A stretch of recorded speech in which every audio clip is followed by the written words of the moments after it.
Hello नमस्कार। आजची जी recipe आहे ती खाण्यासाठी नाही तर तुमच्या केसांसाठी असणार आहे। जर तुम्हालाही कोंडा होत असेल, हेअर फॉल होत असेल, केसांमध्ये इचिंग असेल तर मी आज तुमच्यासाठी 2 रेमेडी घेऊन आले। त्यातली पहिली रेमेडी म्हणजे साध्या सरळ भाषेत सांगायचं तर ते आहे हेअर टॉनिक किंवा हेअर सिरम म्हणजे तेजपत्ता वापरून बनवलेलं पाणी। बनवण्याची मेथड अगदी सोपी आहे। तुम्हाला फक्त 3 गोष्टी लागणार आहेत। आता हे बनवायचं कसं ते तुम्हाला दाखवते। व्हिडिओ शेवटपर्यंत नक्की बघा। हेअर टॉनिक बनवण्यासाठी 1 ग्लास पाण्यात 3 ते 4 तमालपत्र टाकायचे आणि पाणी अर्ध होईपर्यंत ते उकळायचं। हे पाणी गार झाल्यानंतर त्यात 1 भीमसेनी कापूर टाकून बॉटलमध्ये भरून ठेवायचे।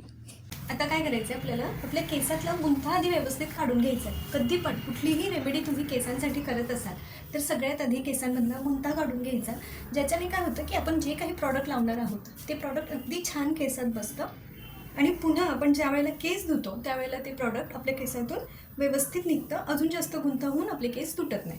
तेजपत्ता टाकून आपण जे पाणी उकळलं होतं ना ते मी इथे या बॉटलमध्ये भरून घेतलं आहे। तुमच्याकडे स्प्रे बॉटल असेल ना तर तुम्ही त्याच्याने पण लावू शकता। तर हेअर स्पा करण्याच्या 5 ते 10 मिनिटं अगोदर आपल्याला केसांमध्ये लावून घ्यायचं आहे।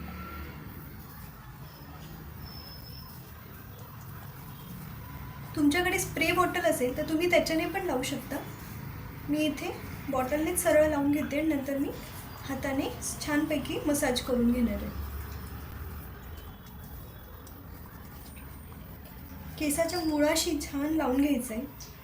याच्यात ना अँटी फंगल प्रॉपर्टीज असतात, त्यामुळे तुमच्या केसात कोंडा असेल, इचिंग वगैरे होत असेल तर ते छान मदत करतं। आता हे लावून झाल्यानंतर हलक्या हाताने केसांना छान अशी मसाज करून घ्यायची। व्हिडिओमध्ये मी पूर्ण मेथड तुम्हाला दाखवली आहे की तुम्ही कसं लावायचं आहे ते, पण आता कधी लावायचं ते मी तुम्हाला सांगते। रात्रभर तुम्ही हे हेअर टॉनिक केसांना लावून पण झोपू शकतात किंवा तुम्हाला तसं नसेल करायचं तर शॅम्पूला जाण्याच्या आधी म्हणजे अंघोळीच्या आधी 15-20 मिनिटं अगोदर तुम्ही हे हेअर टॉनिक केसांमध्ये लावू शकता आणि त्यानंतर तुमच्या आवडीच्या माइल्ड शॅम्पूने नंतर छानपैकी हेअर वॉश करून टाकायचं आहे। कुठलीही गोष्ट डायरेक्टली केसांना अप्लाय करण्याच्या आधी तुमच्या त्वचेवर कुठेतरी एक छोटीशी पॅच टेस्ट घ्यायची। जर तुम्हाला कुठलाही रेडनेस नसेल, इचिंग होत नसेल, म्हणजे खाज येत नसेल, लालसरपणा होत नसेल तर तुम्ही ते डायरेक्टली केसांना वापरू शकता। एक 5 ते 10 मिनिटं तुम्ही हातावर हे हेअर टॉनिक अशा पद्धतीने रब करू शकता। जर तुम्हाला कुठल्याही प्रकारचं इरिटेशन नाही जाणवलं तर तुम्ही सरळ ते केसांना लावू शकता। कधी लावायचं तर आठवड्यातून 1 दिवस तुम्ही लावू शकता। कुठलाही 1 दिवस तुम्ही ठरवून घ्या आणि त्या दिवशी तुम्ही हे लावू शकता। एकदा बनवल्यानंतर 10 ते 15 दिवस तुम्ही ते फ्रीजमध्ये स्टोअर करून ठेवू शकता। फक्त काळजी ही घ्यायची आहे की ते लावल्यानंतर घराबाहेर पडू नका। एकतर तुम्ही रात्री झोपताना लावू शकता किंवा जेव्हा तुम्हाला शॅम्पू करायचा असेल त्याच्या एक अर्धा तास पहिले किंवा 15-20 मिनिटं अगोदर जेंटल मसाज करून त्यानंतर छान अशा शॅम्पूने केस धुवून टाका। आता सांगते रेमेडी नंबर 2, ती म्हणजे हेअर स्पा कसा करायचा। तुम्ही माझ्या केसात इथे शाईन बघत असाल, ही शाईन मी ते हेअर मास्क लावलंय जे मी तुम्हाला आता बनवायचं कसं ते सांगणार आहे। तर आधी ते कसं बनवायचं त्याचा व्हिडिओ बघूया आणि मग मी सांगते की ते लावायचं कसं। हेअर मास्क बनवण्यासाठी साधारण 1 ग्लास इथे पाणी मी घेतलंय आणि त्याच्यामध्ये स्वच्छ धुतलेला तांदूळ घातलाय। 2 ते 3 चमचे तांदूळ पुरेसा होतो। त्यात आपल्याला 2 तास भिजवलेली 2 चमचे अळशी म्हणजेच फ्लॅक्सीड्स जे आहेत ना ते टाकायचे आहे आणि त्यानंतर 1 चमचा मेथीदाणे टाकायचे आहे। हे मेथीदाणे मी रात्रभर पाण्यामध्ये भिजवून घेतले, मोड आलेले असतील तरी पण चालतील। हे सगळं मिश्रण एकत्र झाल्यानंतर 15-20 कढीपत्त्याची पानं त्याच्यामध्ये टाकायची आहेत आणि हे सगळं मिश्रण एकत्र करून घ्यायचं आहे। हे सगळं आपल्याला मंद आचेवर शिजवून घ्यायचं आहे। जेलसारखी कन्सिस्टन्सी मिळेपर्यंत हे सगळं शिजवून घ्यायचं आहे। फक्त एक काळजी घ्यायची आहे की आपल्याला पूर्णपणे भात शिजवायचा नाही आहे, तर एक पाऊण हिस्सा तांदूळ शिजला की आपल्याला गॅस बंद करायचा आहे। त्यानंतर हे थोडं गरम असतानाच अशा पद्धतीने चाळून घ्या। तुम्ही वस्त्रगाळ पण करू शकतात, पण थंड झाल्यानंतर किंवा जास्त थिक झाल्यानंतर जर तुम्ही चाळलत ना तर याच्यातून ते लिक्विड जे आहे जेलसारखं ते बाहेर येणार नाही। त्यामुळे थोडं गरम असतानाच हे चाळून घ्यायचं आणि थोडंसं पातळ असतानाच, कारण ते गार झाल्यानंतर अजून जास्त घट्ट होतं। जशी आपली भाताची पेज गार झाल्यानंतर घट्ट होते ना, सेम याच्या बाबतीत होतं।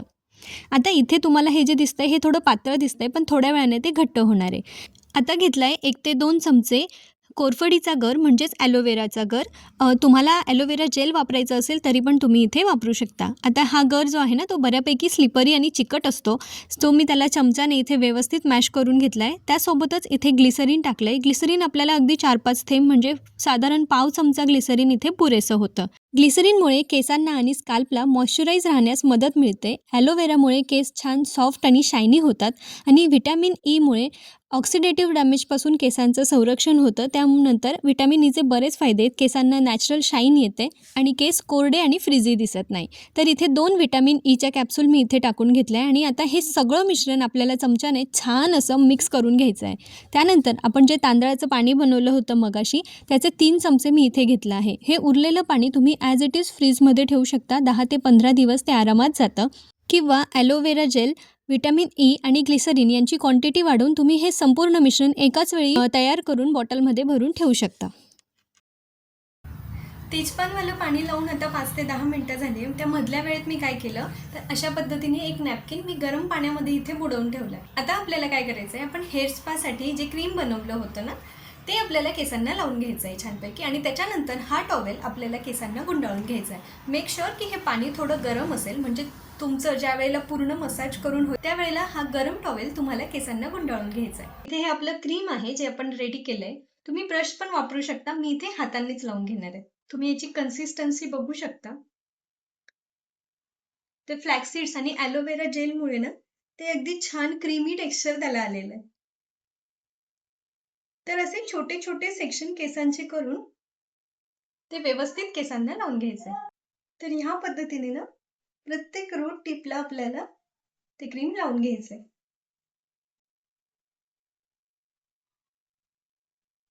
आता सगळीकडे छानपैकी लावून झालंय.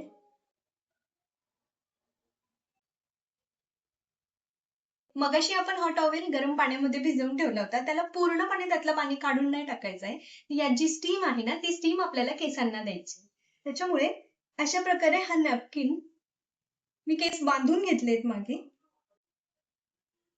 तर अशा पद्धतीने मी याचा टॉवेल पूर्ण गुंडाळून घेतलाय. आता 2 ते 3 तास आपल्याला हे असंच राहू द्यायचंय आणि त्यानंतर छानपैकी वॉश करून टाकायचंय. यातली कुठलीच गोष्ट अशी नाहीये जी तुमच्या केसांना हार्मफुल ठरू शकते. सगळ्या काही तुमच्या केसांसाठी पोषक अशा गोष्टी आहेत आणि तरीही तुमचा हेअरफॉल जर जास्त होत असेल की तर तुम्हाला एकतर हार्मोनल इम्बॅलन्स असू शकतो किंवा तुमच्या शरीरामध्ये कुठल्या तरी मिनरल्सची किंवा व्हिटॅमिन्सची कमी असू शकते. त्यामुळे डॉक्टरांचा सल्ला अवश्य घ्या. मी एक फार्मा स्टुडंट आहे आणि आयुर्वेदाचा आणि औषधांचा थोडासा अभ्यास माझा आहे.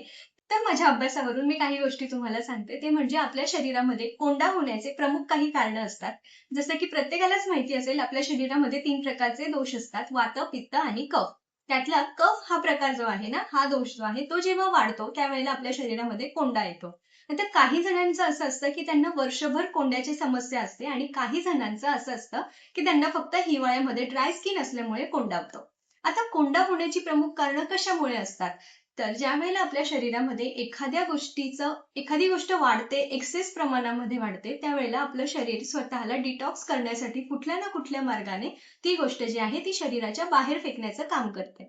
तर हे जे पित्त असतं, हे पित्त बाहेर पडण्यासाठी आपल्या केसांचे जे पोर्स असतात त्याच्यामधून ते बाहेर पडण्याचं काम करतात आणि ज्यामुळे ते पोर्स ब्लॉक होतात आणि कालांतराने त्याच्यामध्ये बाहेरचं जे पोल्युशन आहे त्याच्यामुळे तिथे कोंडा तयार होतो आणि ते पोर्स ब्लॉक झाल्यामुळे तिथून ऑक्सिजनचा सप्लाय होत नाही आणि त्यामुळे ब्लड सर्क्युलेशनही व्यवस्थित होत नाही.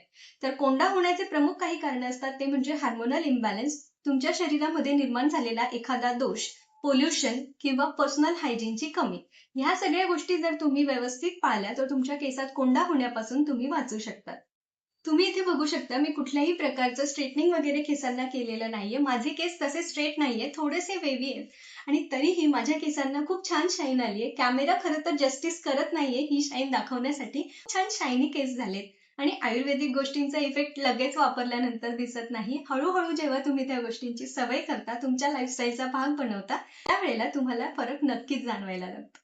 तर कसा वाटला तुम्हाला आजचा व्हिडिओ मला नक्की कमेंट करून सांगा. आजच्या टिप्स कशा वाटल्या त्याच्यासाठीही फीडबॅक द्या.